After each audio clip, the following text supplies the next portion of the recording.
Hi friend, இங்கே பாருங்கள், நம்ம கிணறு ஃபுல்லாகவே ரப்பி போச்சு தண்ணி. அந்த அளவுக்கு மழை பெஞ்சிருக்கு. பாருங்கள், இந்த மட்டத்துக்கு வந்துச்சு. இதுமாதிரி ரம்பி ரொம்பலாம் வெளியே போகிறதுக்கு வாய்ப்பு இருக்குது. பக்கத்துலேயே ஓடை இருக்குது, அதனால் ஃபுல்லாக ரம்பிச்சு. ரம்பி இந்த மட்டத்துக்கு வந்துச்சு. நெல் வயல்லாம் போட்ட ஆரம்பிச்சிச்சு.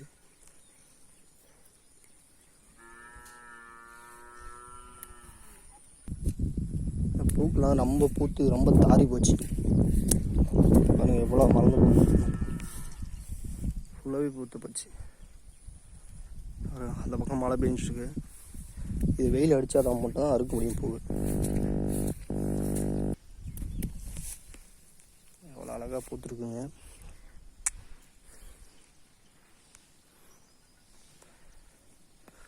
மழை பெய்யுது, எங்கள் காட்டுக்கா மழை பெஞ்சிட்ருக்கு.